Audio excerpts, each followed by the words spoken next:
પાલનપુરમાં ગૌસેવા ક્ષેત્રે એક ઐતિહાસિક અને અનોખી પહેલ થવા જઈ રહી છે।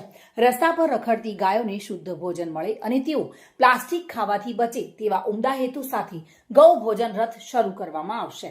લાલાવાડા સ્થિત કામધેનુ ગૌશાળા અને હેલ્થ ગૌશાળા.comના સંયુક્ત ઉપક્રમે આ આયોજનને આખરી ઓપ આપવા માટે એક મહત્વની બેઠક યોજાઈ હતી। પાલનપુરના લાલાવાડા ખાતે આવેલી કામધેનુ ગૌશાળામાં ગૌભક્તો અને સામાજિક અગ્રણીઓની એક વિશેષ મીટિંગ યોજાઈ હતી।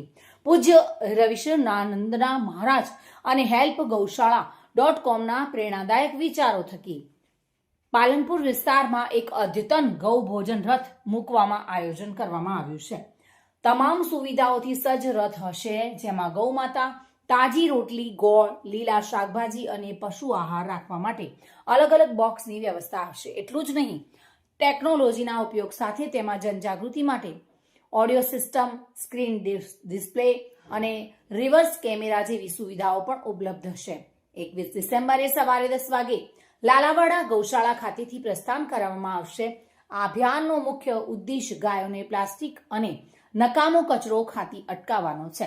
આ માટે શહેરની વિવિધ સોસાયટીઓના પ્રમુખ અને મંત્રીઓ સાથે પણ બેઠક યોજવામાં આવી હતી, જેથી શેરીઓમાં ગાયો છૂટી ન ફરે અને તેમને નિયમિત શુદ્ધ આહાર મળી રહે।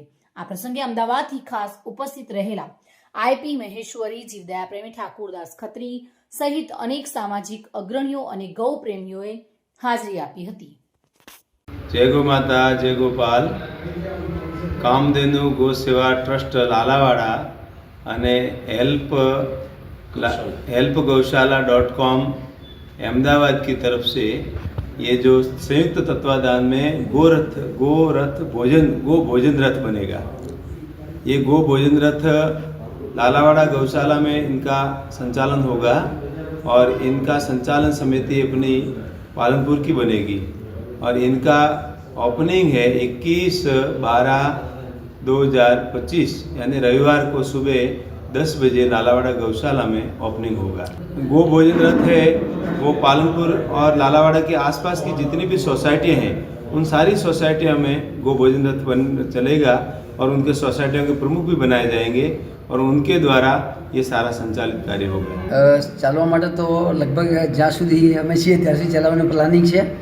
એમાં એવું છે કે જે રિક્ષાને ગૌ ભોજન રથ બનાવેલું છે જેના અંદર ગોળ, દાણ અને રોટલી બંને સાઈડે અને એના અંદર મ્યુઝિકની વ્યવસ્થા હશે અને જેમ કચરાની ગાડી ફરી અને સોસાયટી જાય છે એવી રીતે લોકો સારામાં સારું ભોજન અને લોકો સવારે વહેલા ઉઠી અને પોતાનું જે નિત્યક્રમ હોય એ પ્રમાણે રોટલી કે કંઈ દાણા કે જે બી ગૌ માતા માટે આપે એના માટે બધાને વિનંતી છે।